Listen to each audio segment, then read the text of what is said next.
How to teach multiplication facts. I teach middle school, and this is a really, really important topic for me. If I could talk to elementary school teachers about it, it's a sensitive topic because everybody's got their own opinion. But let me tell you what I see in middle school. I see kids that can't do their multiplication facts, and it really does wreck their sixth grade or middle school career. So these are ways to teach multiplication facts in my rating for each if I had a magic wand to give a rating. All right, a really popular one, and this has been really popular over the years. You want the kids to truly understand multiplication. Here's my comeback to that. Kids' brains in elementary school don't really understand it. They can't conceptualize multiplication yet. It takes a while to do it. And so I think this is jumping the gun a little bit. I don't like the conceptual understanding. I'm going to give it a 1 out of 10. So I'm going to grade these from 1 to 10. I think it's fine to start it in elementary school. I think it's fine to show them. I'm not saying don't do it. I'm just saying to memorize multiplication facts. I don't like this method. Number two, focus on patterns and tricks.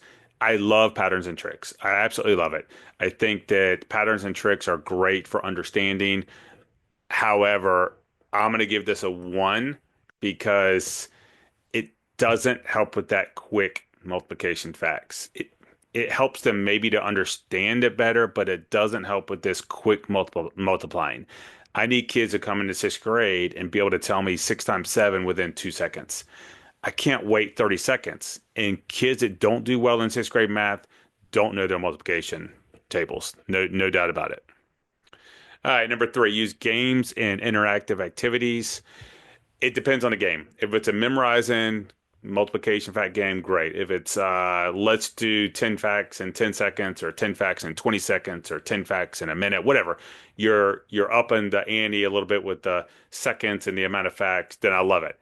I'm going to give this a 5 because there's some interactive activities that are more conceptual and less memorizing. And I'm just all for the straight memorizing. Number four, practice with songs and rhymes and such. Yes and no. I'm going to give this a 5 also because some of the songs I've heard of multiplication facts, if I say what is 8 times 8, they might have to go through this song in their head to tell me what 8 times 8 is, and that takes too long. You can't get to middle school and do well in middle school math if you don't have quick multiplication recall. And songs and rhymes, things like that, it can help. Don't get me wrong, especially for kids that are low, but I just don't find it the best thing. Using time drills and repetition with a positive twist.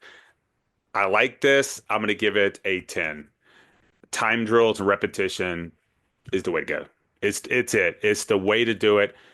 Honestly, if I had to choose a kid coming in sixth grade, if they could understand multiplication or just have it straight memorized, I would choose straight memorized every single day because over time they're going to understand it.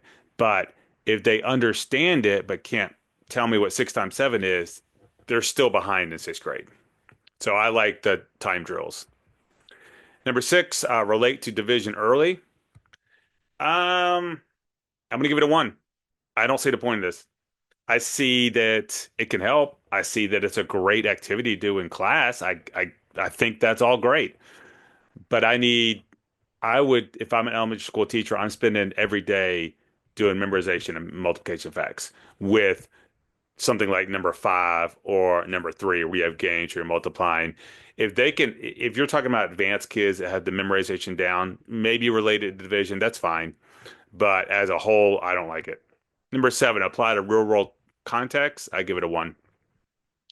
I just don't think it helps with recall of multiplication facts. Does it help to understand it? Yes.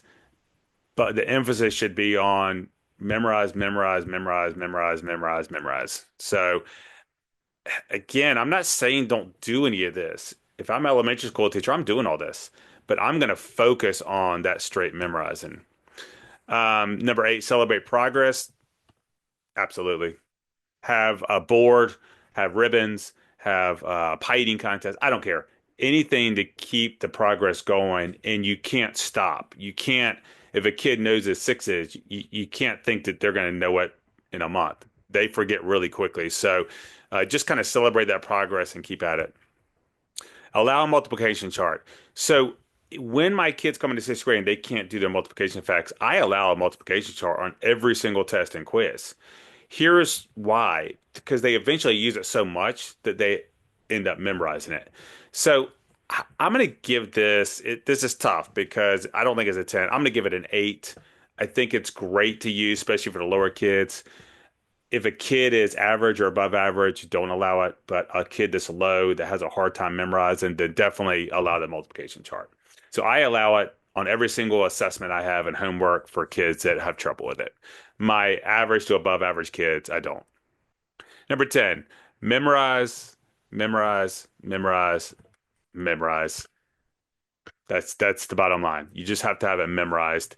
I don't know how to better kind of explain that, how to put it that way, but the kids have to memorize this stuff. You just can't you can't there's all kinds of programs out there that shows you diagrams and pictures and does multiplication, tiles. They'll do videos to show 2 times 3, and they'll have 2 3s or 3 2s.